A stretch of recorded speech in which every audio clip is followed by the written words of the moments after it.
자, 하나님의 말씀 우리가 함께 봅시다. 시편 84편 1절에서 7절 말씀입니다. 다 찾으셨죠? 우리 교독합니다. 만군의 여호와여, 주의 장막이 어찌 그리 사랑스러운지요.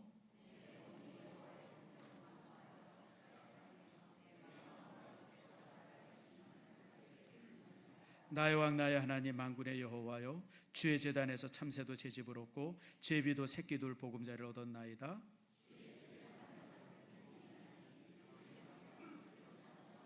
주께 힘을 얻고 그 마음에 시온에 데려가 있는 자는 복이 있나이다.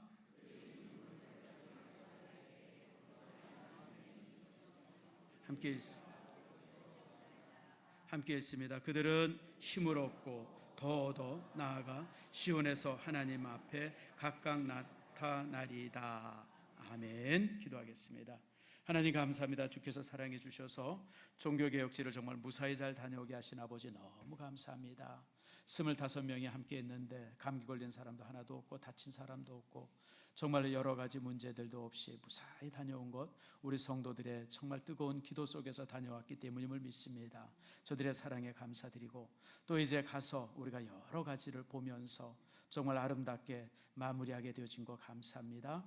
아버지 하나님, 우리 모든 성도들이 정말 우리 정말 선진들이 어떻게 믿음 생활했고 그들이 어떻게 목숨 바쳐서 신앙을 지켰는지를 정말 아버지 하나님 볼 수 있는 기회들, 그런 축복들을 갖는 저들 모두가 되게 해 주시옵소서. 오늘 시간 허선미 귀한 성도가 주의 교회에 등록했습니다.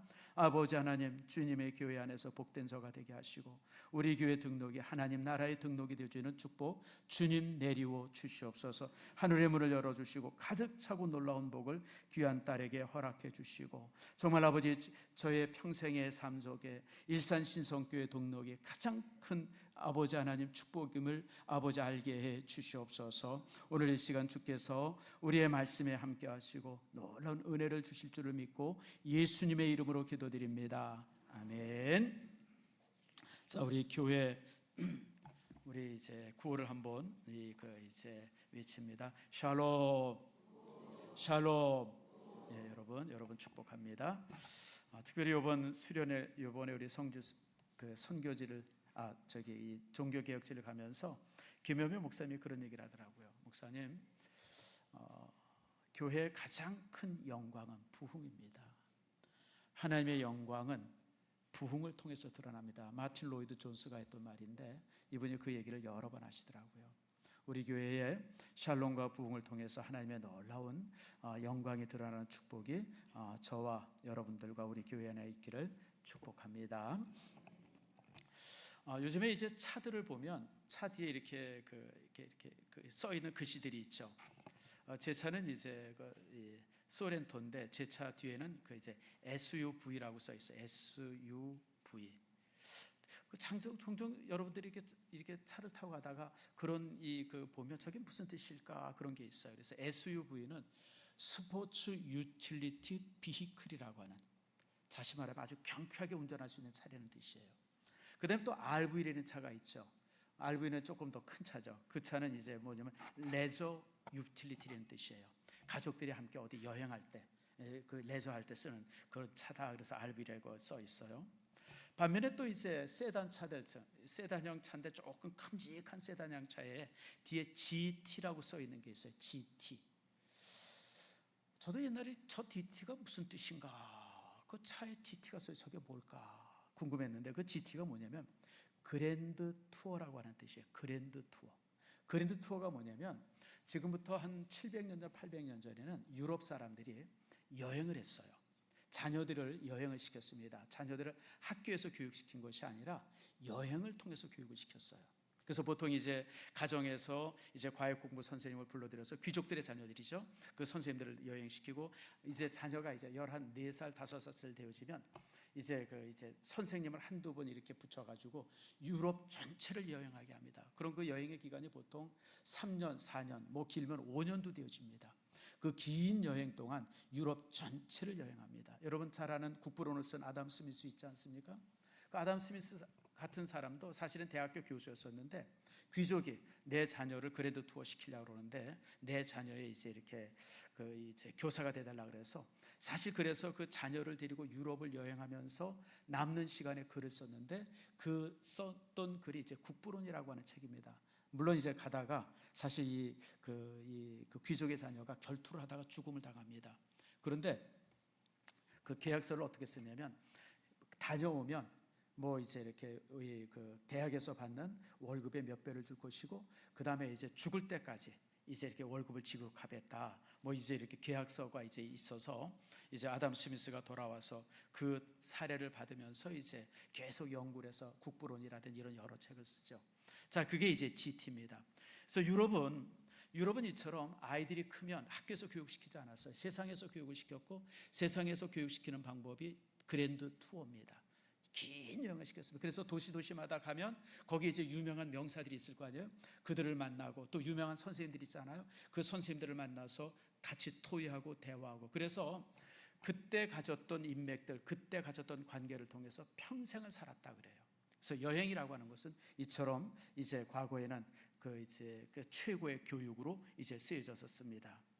보통 우리가 이제 여행하면 두 가지를 좀 얘기하죠. 그래서 우리가 집을 떠나서 어디를 가게 되지만 보통 이제 여행과 순례를 말합니다.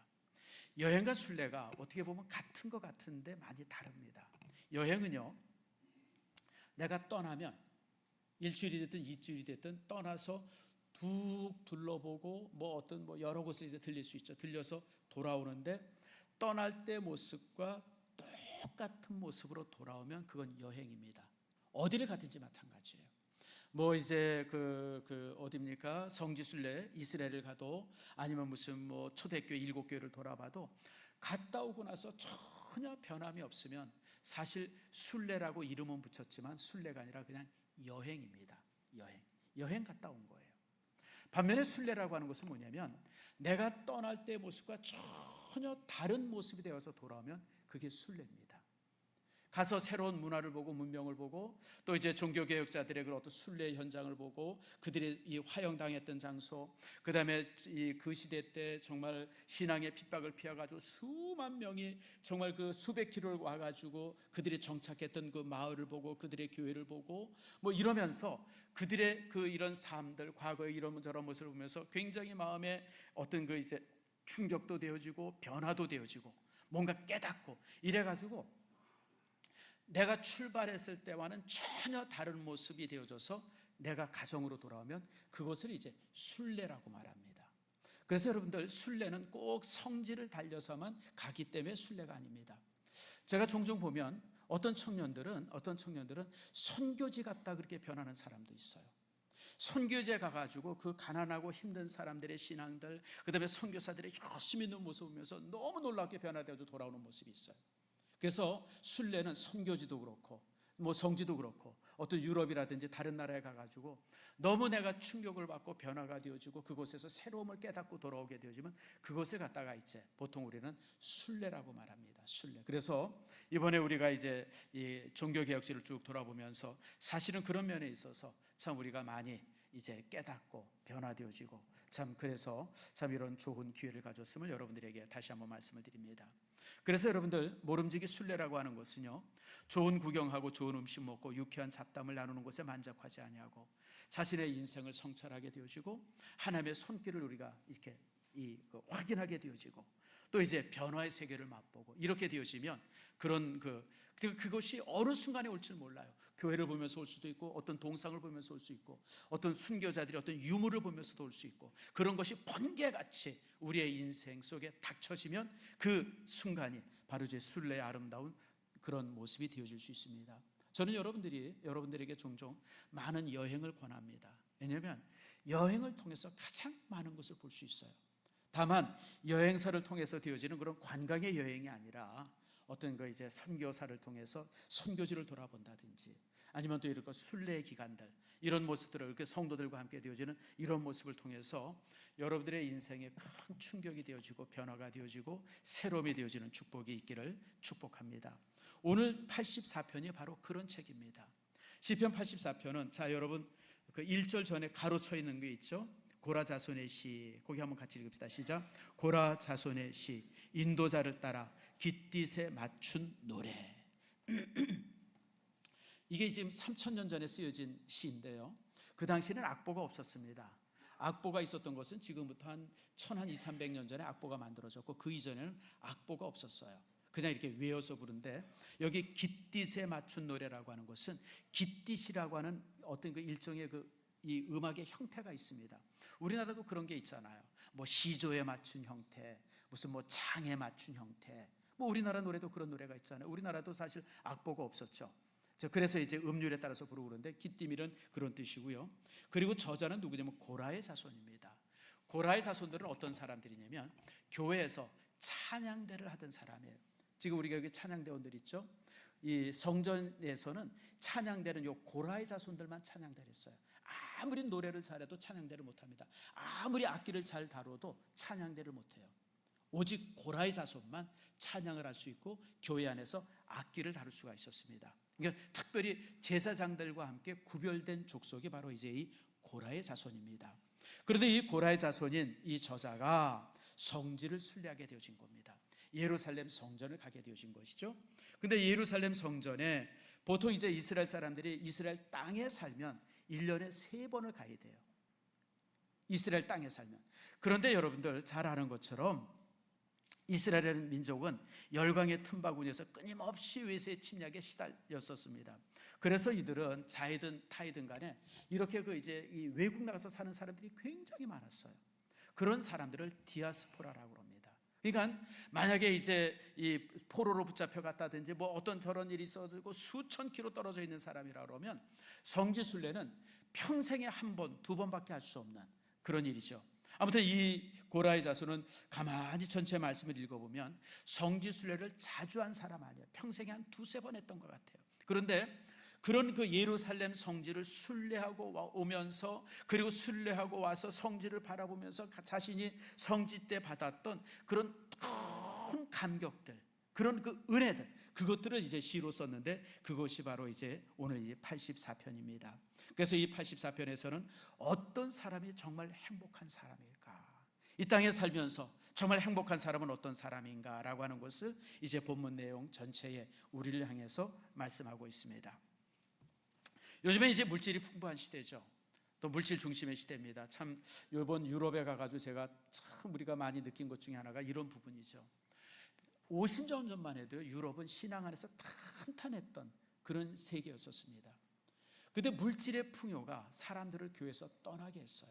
그래서 요즘에 교회들이 도시마다 지역마다 교회들이 굉장히, 그러니까 유럽에 가서 어떤 마을에 가서 높은 건물이 있다 그러면 다 십자가가 있어요. 우리나라랑 거의 비슷해요. 다 십자가가 있어요. 그런데 문제는 뭐냐면 주일날 거기 모이는 사람들의 숫자가 점점 적어지고 있다고 하는 거예요. 이게 참 안타까운 일이죠. 그게 왜 그러냐면 풍요 때문에 그렇습니다. 넉넉함들, 풍요함들, 이런 것들이 많아지고, 특별히 이제 우리가 축구를 좋아하는데 유럽에 있어서는 그 김현배 목사님이 그런 얘기해요. 목사님, 유럽의 종교는 축구입니다 그러더라고요. 주일날만 되어지면 대부분의 사람들이 축구장에 모이든지 축구 경기를 중계하는 TV 앞에 모이든지 그냥 거기 모여서 열광하고, 그 시간대에 사람들이 교회 나오지 않고, 뭐 그래서 참 유럽은 축구 때문에, 이 넉넉함 때문에 이제 유럽은 점점 무너지고 있습니다. 교회가 그런 얘기를 좀 들어봤습니다. 여러분, 이처럼 이제 이렇게 풍요라고 하는 것, 이런 것이 참 우리를 이렇게 나태하게 만들죠. 그러나 여러분들, 이런 넉넉하고 풍요한 것이 우리를 잠깐은 행복하게 할 수는 있지만 영원한 행복을 주지는 못해요. 왜냐하면 행복이라고 하는 것은 영적인 것이기 때문에 그렇습니다. 영적인 것에 만족이 주어질 때 행복한 것이지, 아무리 풍요하고 물질이 넘쳐도요, 여러분, 그것이 우리에게 진정한 행복을 주지 못합니다. 예전에 한번 그 어떤 광고 문구에 그런 게 있더라고요. 돈으로 침대는 살 수 있지만 꿀잠은 살 수 없습니다. 뭐 그런 얘기 한번 여러분 어디서 들어보거나 읽어본 일이 있을 거예요. 그렇죠? 돈 가지고 전에 한번 어디 이제 그 글을 읽어보니까 우리나라 어떤 가수가 침대를 1억짜리를 쓴대요. 나 같으면 그냥 침대에 넣고 1억을 이렇게 수표로 붙여놓겠어요, 머리한테. 그럼 너 행복할 것 같아. 아니, 세상에 도대체 어떤 침대길래 1억짜리예요? 근데 그런 침대를 쓰는 사람이 있다. 근데 여러분, 1억짜리의 침대를 누워있다고 해서 행복할까요? 물론 편안은 할 거예요. 뭐 1억짜리 침대에 누우니까 뭐 얼마나 편안하겠어요, 여러분들. 그냥 막 감싸는 것 같고, 한번 나도 누워봤으면 좋겠다 싶은데, 야, 여러분, 근데 이게 여담인데 침대값 비싸더라고요. 저번에 이제 이사하면서 여보 우리 침대 좀 좋은데 침대 좀 삽시다. 그리고 요 앞에 뭐 이렇게 유명한 침대점이 있죠. 가서 이렇게 봤더니 싸더라고요. 야, 여보 생각보다 싸다. 야, 살까 그랬더니 잘 보래. 잘 봤더니 0이 하나 더 있더라고요. 그래서 내가 이야, 이 침대가 이렇게 비싸구나. 제가 그랬던 기억이 나는데, 여러분 사실 좋은 침대는 얼마든지 살 수 있어요. 그러나 좋은 침대에 눕다고 해서 행복한 것이 아니죠. 행복은 영적인 것이에요. 아무리 내가 좋은 넓은 집에 살고 좋은 침대에 눕고, 그리고 여러분 이런저런 물질로 풍요 때문에 좋은 음식을 먹는다 할지라도 그것이 한순간에 우리의 만족은 줄 수 있지만 행복하게는 못합니다. 행복은 하나님과의 관계입니다. 우리가 영적으로 얼마나 하나님과 밀접하느냐에 따라서 행복이 이제 좌우가 되어지죠. 바로 오늘 본문은 우리에게 그걸 말씀하고 있습니다. 진정한 행복한 사람은 어떤 사람인가? 1절과 4절을 통해서 진정한 행복한 사람의 모습을 시인은 이렇게 말합니다. 우리 한번 같이 읽어봅시다. 시작. 만군의 여호와여, 주의 장막이 어찌 그리 사랑스러운지요. 내 영혼이 여호와의 궁정을 사모하여 쇠약하며 내 마음과 육체가 살아계신 하나님께 부르짖나이다. 나의 왕 나의 하나님 만군의 여호와여, 주의 제단에서 참새도 제 집을 얻고 제비도 새끼둘 보금자리를 얻었나이다. 주의 집에 사는 자들은 복이 있나니 그들이 항상 주를 찬송하리이다. 셀라. 여러분 4절에 주의 집에 사는 자들은 복이 있어요? 뭐가 있어요? 복이 있다. 다시 말하면 하나님의 성전을 가진 사람, 하나님의 성전을 가진 사람이 행복한 사람이다 라고 하는 것을 선포하고 있습니다. 여러분, 교회는, 성전은 단순한 건물이 아닙니다. 우리 일산 신성교회 여기 이렇게 이제 백석동 사거리에 서 있어요. 지나가던 사람들은 어이구 저기 교회가 있구나 이렇게 볼 수 있어요. 근데 여러분, 우리는 교회를 바라보는 눈이 다릅니다. 교회는 어떤 곳이에요? 하나님이 계신 곳이고 하나님이 우리를 만나는 곳입니다. 그게 바로 교회입니다. 왜 교회가 소중해요? 어떤 교회는 큰 교회도 있고 어떤 교회는 아주 작은 교회도 있어요. 심지어는 어떤 그 지하에 정말 그런 이렇게 그런 보잘것없는 장소도 있어요. 근데 여러분들, 그 건물이 지하에 있든 보잘것없는 허름한 집이든 아니면 거대한 집이든지 상관없이 성도들에게 있어서 모든 교회는 그곳이 바로 하나님이 계신 곳이고 내가 하나님을 어떻게 해요? 만나는 곳이. 그래서 그곳이 거룩한 곳입니다. 종종 보게 되어지면 큰 교회, 제가 이번에 이제 성지순례 가서 느낀 것 중에 하나가, 어떤 교회는 딱 들어가 보면 영적으로 달라요. 정말 기도하고 싶고 뭔가 좀 함께 해보고 싶은 그런 교회가 있어요. 성도들이 모이는 교회죠. 성도들이 함께하는 교회입니다. 그런 교회는 영적으로 다릅니다. 근데 어떤 교회는 그냥 정신없이 살아서 관광객이 그냥 사진이나 찍고 그냥 나와요. 하나님이 함께하지 않는 곳이죠. 여러분, 교회는 건물이 어떠냐랑 전혀 상관없어요. 여러분들이 어느 곳에 가든지 그 교회가 어떤 모습이든지 간에 그곳에서 내가 하나님을 만나고 하나님의 계심을 느끼면 그곳은 하나님의 전입니다. 그래서 여러분들, 하나님의 전을 가진 성도들이 가장 복된 성도들입니다. 어떤 성도들은 예배는 참석하는데, 교회는 참석하는데 그곳이 하나님의 전이 아닌 성도들이 종종 있어요. 내가 무슨 말 하는지 여러분 아시죠? 교회는 소속이 돼 있어요. 내가 그 교회 참석해요. 거기서 예배를 드려요. 그런데도 불구하고 전혀 낯선 교회가 있습니다. 내가 그곳에서 하나님을 만나지 못하고 그곳이 하나님의 임재하심을 느끼지 못하기 때문에 그래요.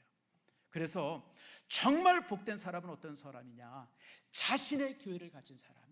자신의 하나님의 전을 가진 사람, 그 사람이 이 땅에서 가장 복된 사람이다라고 말하고 있습니다.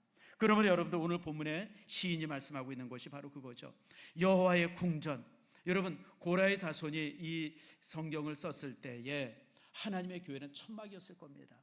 정말 한 천막의 모습이었을 겁니다. 그런데도 불구하고 오늘 시인은 그곳을 뭐라 그래? 여호와의 뭐라 그래요? 궁전. 하나님이 계시기 때문에 궁전인 거예요. 건물이 크고 위대하고 높이 올라가서 궁전이 아니라 그곳에 하나님이 계시기 때문에 궁전인 거예요. 여러분, 우리나라 대통령이 새로 바뀌셨어요. 자, 여러분, 그분이 계신 곳이 여러분 청와대고 그분이 계신 곳이 여러분 대통령이 계신 곳이에요. 여러분 그러기 때문에 오늘 시인은 하나님이 계신 곳은 그 어떤 곳이든지 상관없이 여호와의 궁전이라고 고백하고 있어요. 그러면서 3절 말씀해 보니까 여호와의 제단 또 주의 집 이런 모든 말씀으로 하나님의 교회를 이제 표현하고 있는 겁니다. 그러므로 오늘 시인은 자신이 과거에 이렇게 하나님의 교회를 방문했던 모습을 이제 이렇게 고백하면서 이제 누가 진정 행복한 사람인가라고 하는 것을 말씀하고 있습니다. 특별히 재미있는 것은 3절 말씀이에요. 나의 왕 나의 하나님 만군의 여호와여, 주의 대내는 누가요? 제단에서 누가 제 집을 얻어요? 참새도 제 집을 얻고, 누가 새끼들 보금자리를 얻어요? 제비도 새끼들 보금자리를 얻었다고 그래요. 여러분, 참새와 제비는 참 보잘것없는 동물 아닙니까?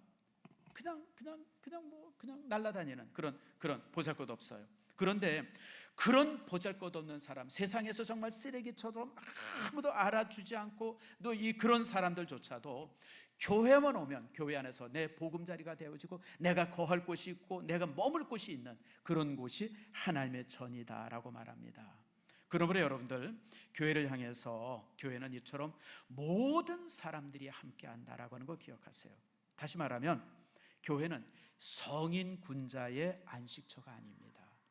사실 저도 이제 예전에 그랬던 기억이 나요.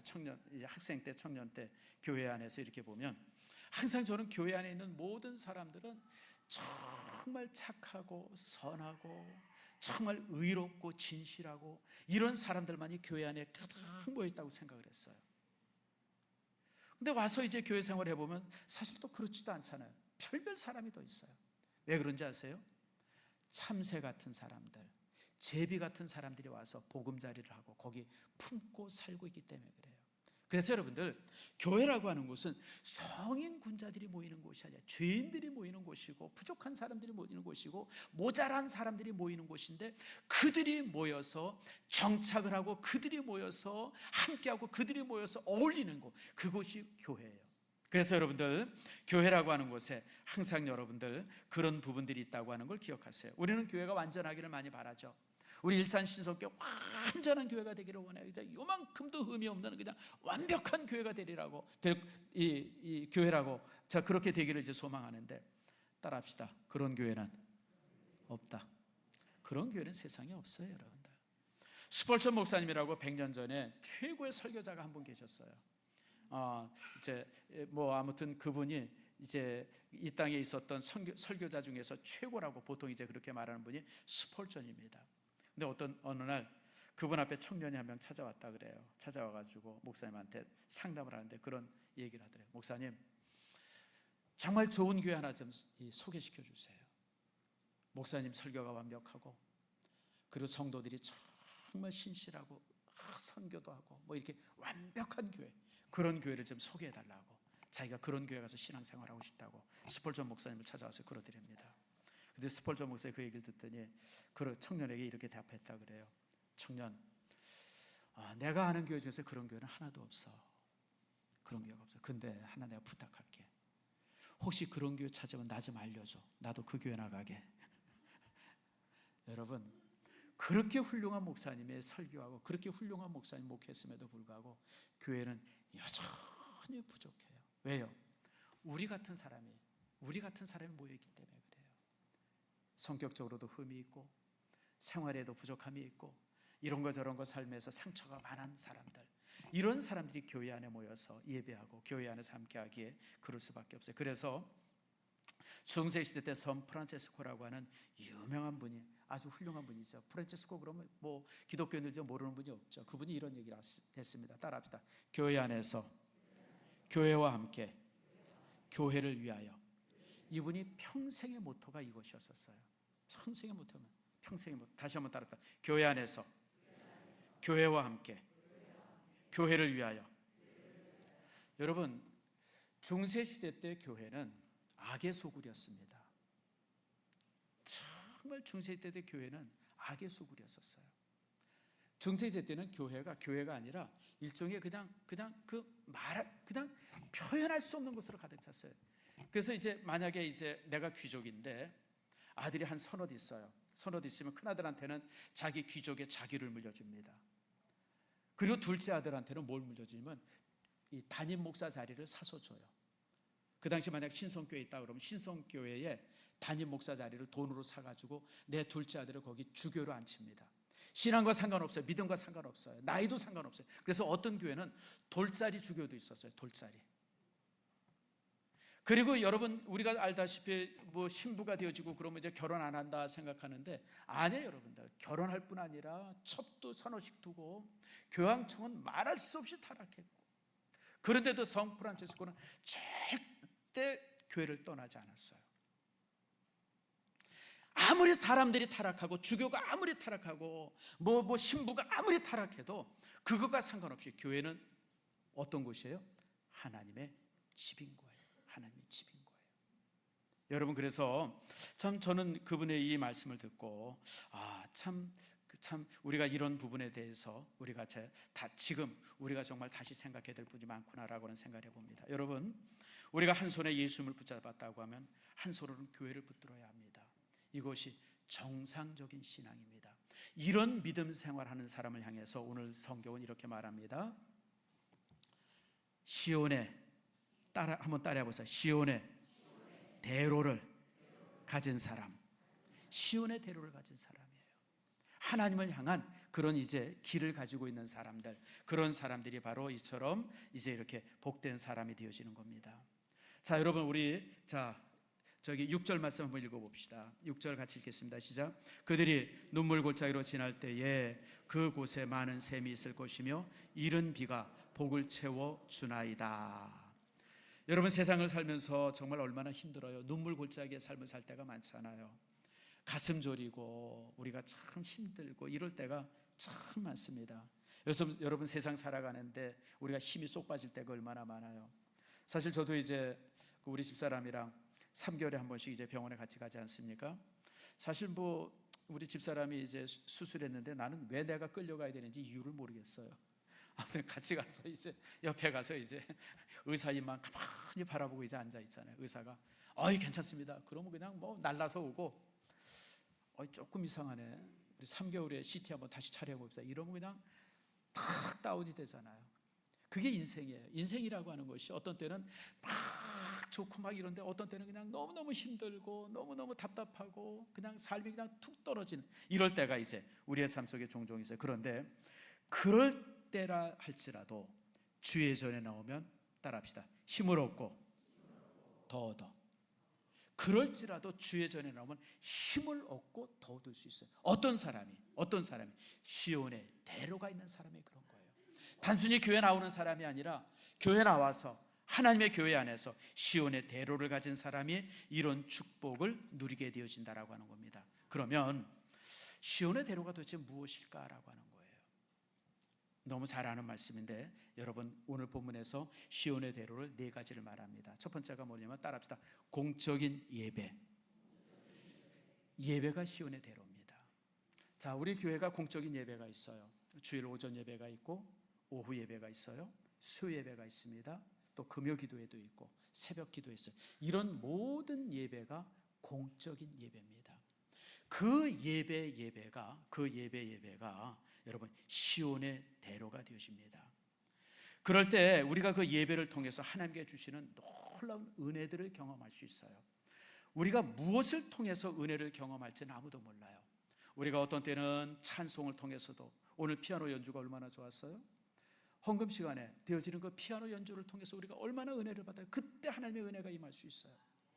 우리가 함께 부르는 찬송을 통해서도 은혜를 받을 수도 있고, 그래서 하나님의 은혜는요 언제 우리에게 들이닥칠지 모릅니다. 여러분, 종종 성도들은 예배와 설교를 항상 동일한 것으로 생각해요. 아니에요. 여러분들, 설교는 예배라고 하는 그 큰 덩어리 안에 한 부분일 뿐이지 설교가 예배가 아니에요. 하나님께서는 기도를 통해서 또 이제 찬송을 통해서 또 아니면 또 이 설교를 통해서 또 어떤 모습을 통해서 우리에게 은혜를 주실지 모릅니다. 그러므로 여러분들의 삶이 그런 이 공적 예배를 통해서 번개같이 임하는 하나님의 은혜를 경험하는 여러분들 되어지기를 축복합니다. 그래서 예배가 시온의 대로입니다. 시온의 대로예요. 종종 보게 되어지면 우리는 유명한 목사님의 설교나 대단한 그런 곳을 통해서 은혜를 항상 받는다고 생각하는데 여러분, 그렇지 않아요.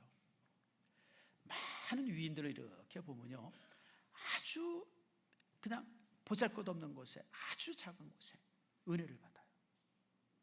어거스틴 같은 사람이 그렇다고 그러지 않아요? 어거스틴이 사실 이제 저가 타 종교 사람이었습니다.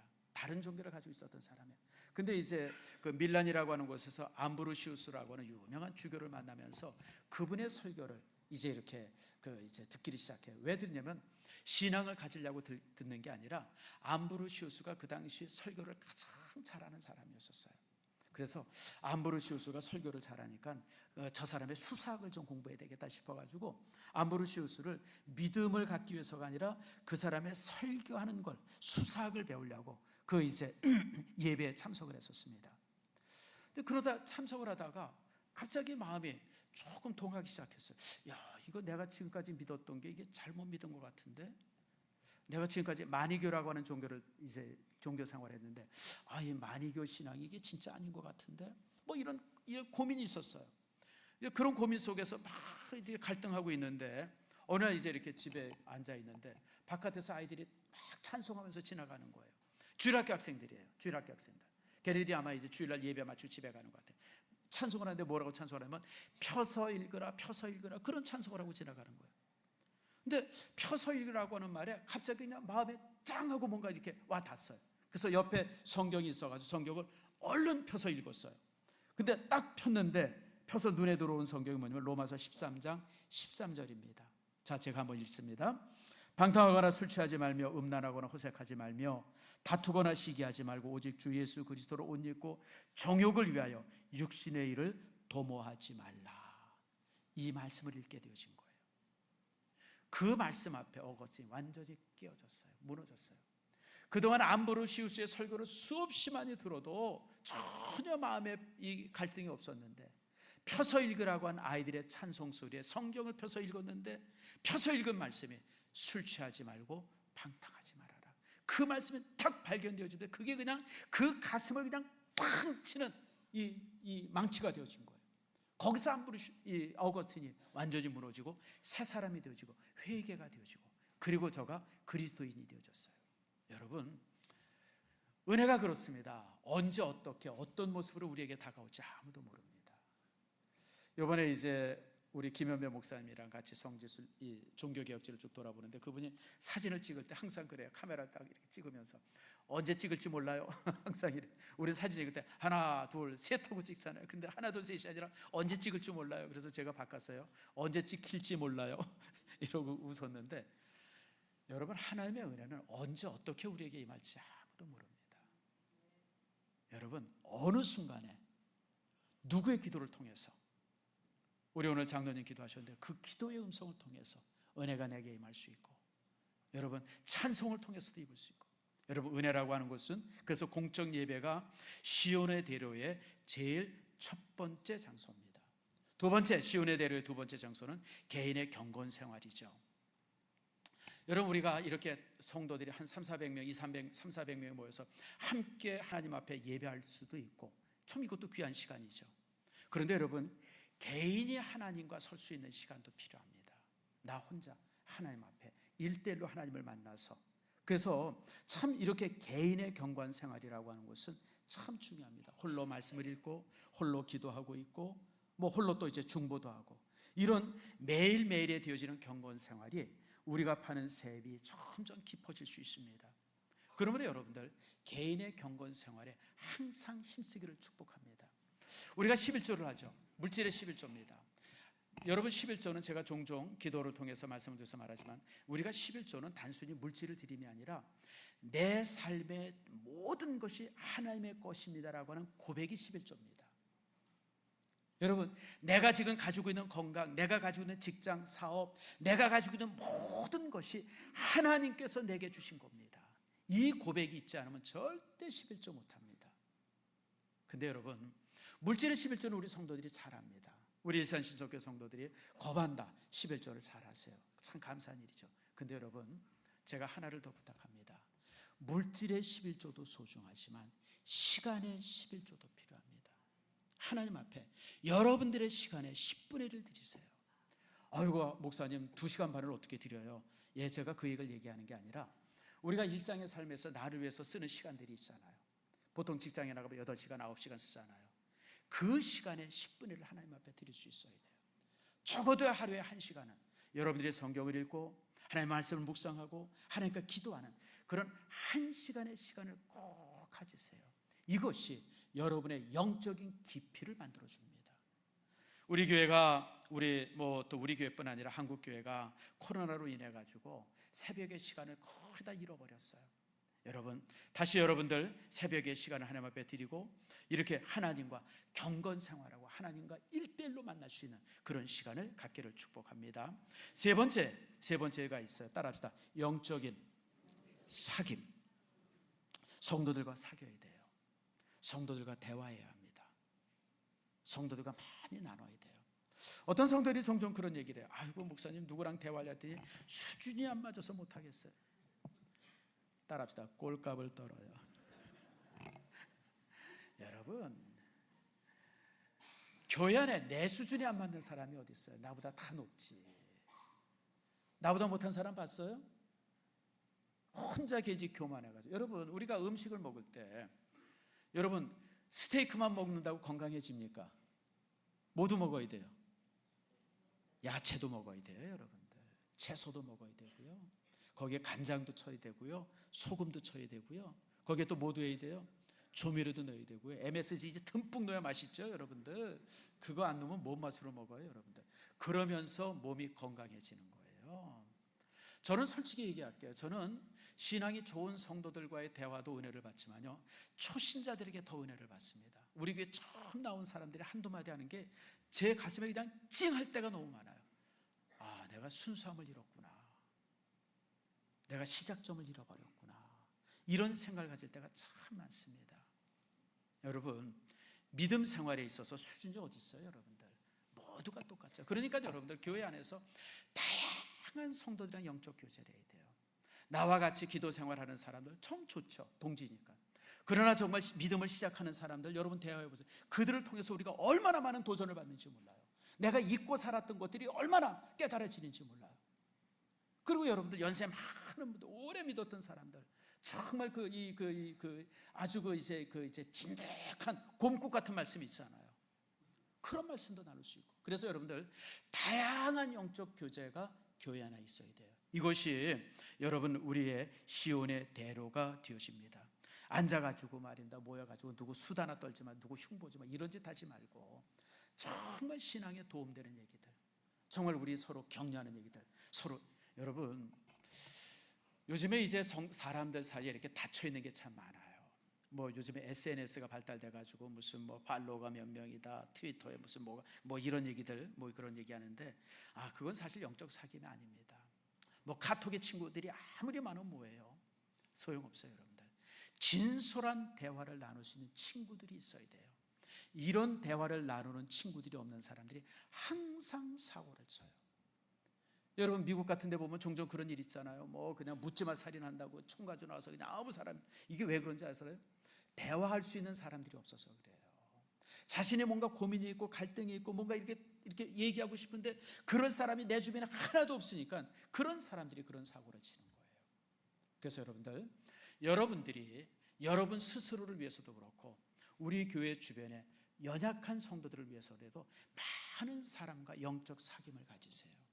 그것이 뭐 여러분의 신앙에 자극을 주기도 하고 여러분의 신앙에 믿음에 이렇게 어떤 도움을 주기도 하고 여러분 그럴 수 있습니다. 그러므로 이런 영적인 사귐들이 필요합니다. 마지막으로 한 가지 더 필요한 것이 있어요. 그것이 바로 뭐냐면 사랑으로 행하는 봉사와 선교입니다. 자, 본문의 말씀 다시 한번 봅시다. 어디를 보냐면요 10절 말씀 보세요. 10절 말씀 같이 읽습니다. 시작. 주의 궁전에서의 한 날이 다른 곳에서의 첫날보다 나은즉 악인의 장막에 사는 것보다 내 하나님의 성전 문지기로 있는 것이 좋사오니. 성전 문지기라고 하는 것은 가장 천한 자리입니다. 가장 천한 자리죠, 여러분들. 제일 아랫사람들이 하는 게 문지기예요, 문지기. 그런데 오늘 시인은 악인의 궁전, 악인의 장막, 큰 높은 자리에 서가지고 힘 딱 주고 있는 그런 자리보다 나는 하나님 낮은 자리에 있는 것이 더 좋습니다. 그렇게 고백이죠. 여러분, 참으로 설명하기 어려운 신앙적 진리가 하나 있습니다. 기억하세요. 하나님은 낮출수록 더 잘 보이고, 하나님은 내가 나를 비울수록 내 안에 더 채워지십니다.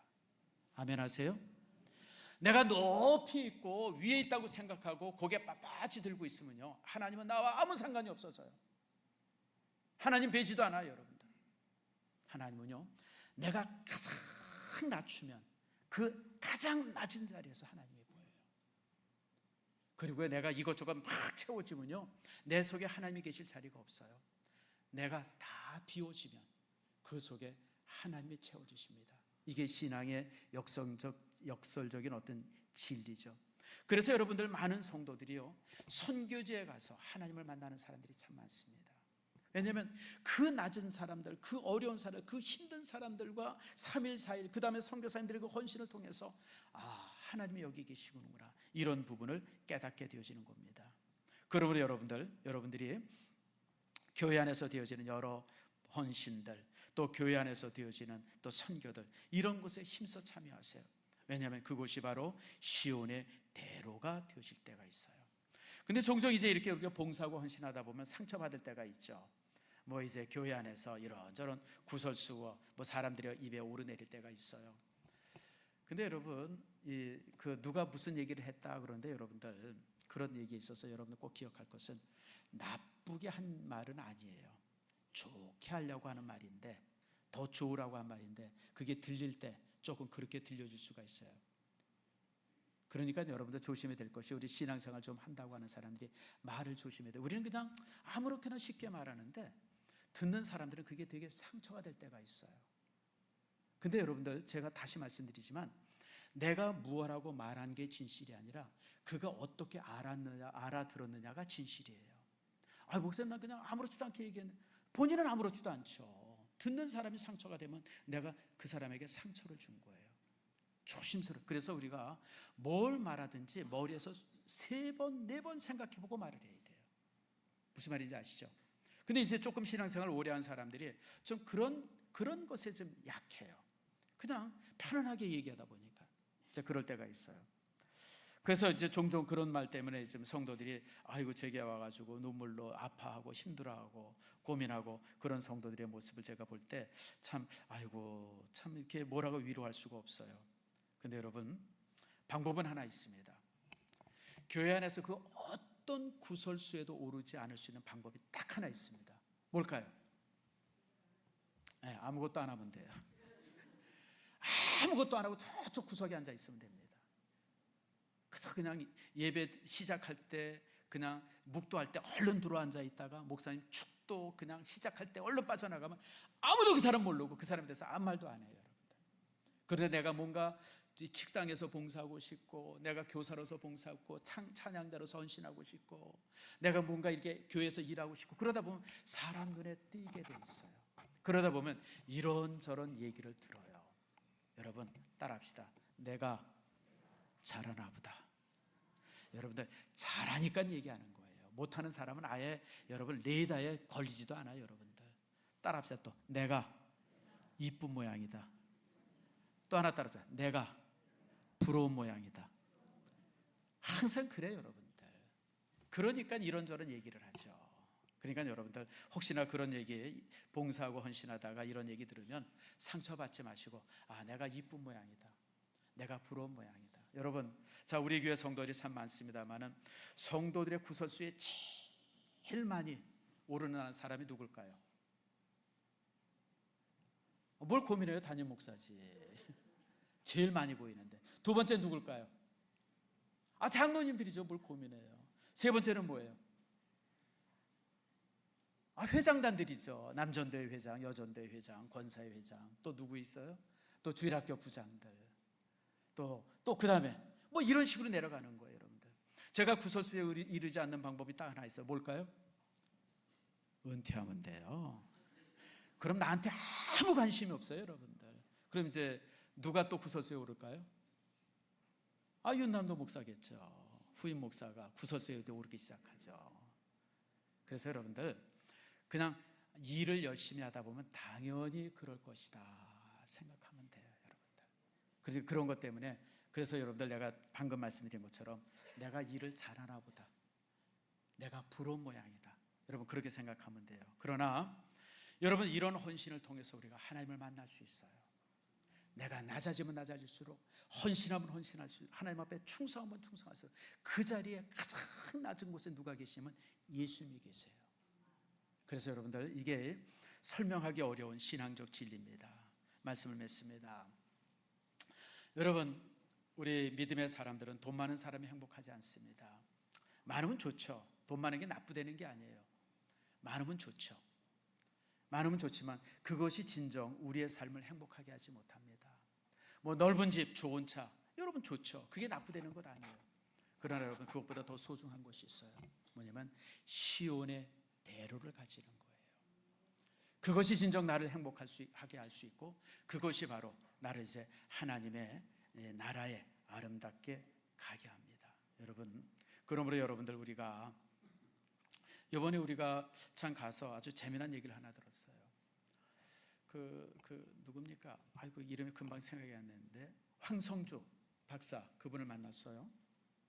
그분이 아이들을 데리고 이제 우리 팀이랑 한 이틀을 좀 같이 있었는데, 황성주 박사, 그 사람이 이제 특강을 한다 그러면 한 5분 정도 얘기를 하는데, 그분이 이런 얘기를 하더라고. 여러분들, 노후 준비도 중요하지만 더 중요한 준비가 있어요. 그래서 뭘까 그랬더니 죽음의 준비입니다 그러더라고요.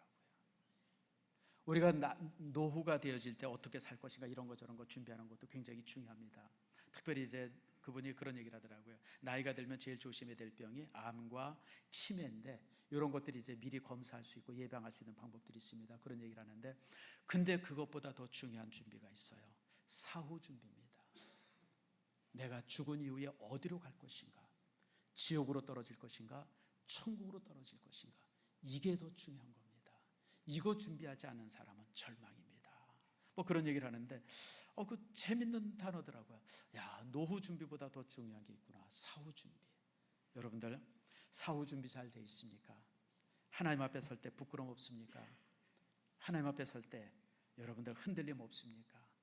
이런 사후 준비 잘하는 사람, 이 땅에서 정말 시온의 대로를 갖고 하나님과 함께하는 사람들은 사후 준비를 정말 아름답게 잘한 사람입니다.